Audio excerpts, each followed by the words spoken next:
Judges 8. Now the Ephraimites asked Gideon, "Why have you treated us like this? Why didn't you call us when you went to fight Midian?" And they challenged him vigorously. But he answered them, "What have I accomplished compared to you?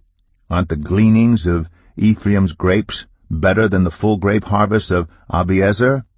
God gave Oreb and Zeeb, the Midianite leaders, into your hands. What was I able to do compared to you?" At this their resentment against him subsided.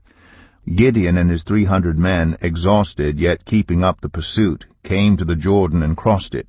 He said to the men of Succoth, "Give my troops some bread, they are worn out, and I am still pursuing Zebah and Zalmunna, the kings of Midian."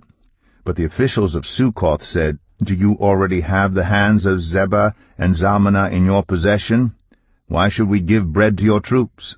Then Gideon replied, "Just for that, when the Lord has given Zebah and Zalmunna into my hand, I will tear your flesh with desert thorns and briars." From there he went up to Peniel, and made the same request of them. But they answered as the men of Succoth had. So he said to the men of Peniel, "When I return in triumph, I will tear down this tower." Now Zebah and Zalmunna were in Karkor, with a force of about 15,000 men. All that were left of the armies of the eastern peoples, 120,000 swordsmen, had fallen.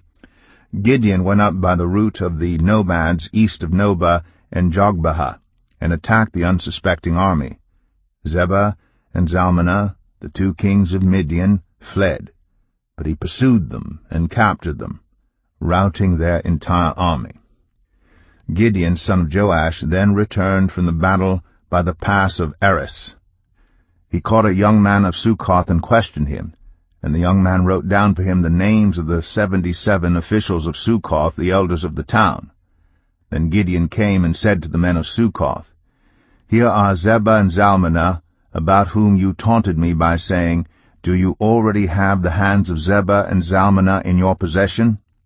Why should we give bread to your exhausted men?'" He took the elders of the town and taught the men of Succoth a lesson by punishing them with desert thorns and briars. He also pulled down the tower of Peniel and killed the men of the town. Then he asked Zebah and Zalmunna, "What kind of men did you kill at Tabor?" "Men like you," they answered, "each one with the bearing of a prince." Gideon replied, "Those were my brothers, the sons of my own mother. As surely as the Lord lives, if you had spared their lives, I would not kill you." Turning to Jether, his oldest son, he said, "Kill them." But Jether did not draw his sword because he was only a boy and was afraid. Zebah and Zalmunna said, "Come, do it yourself. As is the man, so is his strength." So Gideon stepped forward and killed them, and took the ornaments off their camels' necks.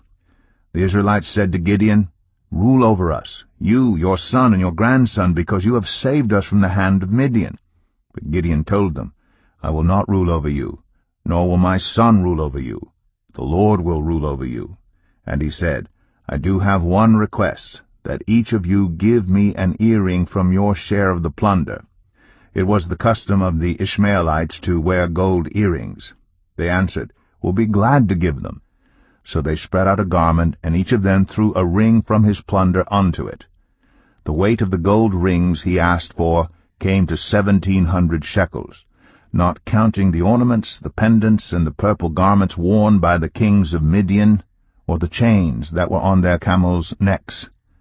Gideon made the gold into an ephod, which he placed in Ophrah, his town. All Israel prostituted themselves by worshipping it there, and it became a snare to Gideon and his family. Thus Midian was subdued before the Israelites and did not raise its head again. During Gideon's lifetime the land had peace 40 years. Jerubbaal, son of Joash, went back home to live. He had 70 sons of his own, for he had many wives. His concubine, who lived in Shechem, also bore him a son, whom he named Abimelech. Gideon, son of Joash, died at a good old age, and was buried in the tomb of his father Joash in Ophrah of the Abiezrites. No sooner had Gideon died than the Israelites again prostituted themselves to the Baals. They set up Baal-berith as their god, and did not remember the Lord their God, who had rescued them from the hands of all their enemies on every side. They also failed to show any loyalty to the family of Jerubbaal, that is Gideon, in spite of all the good things he had done for them.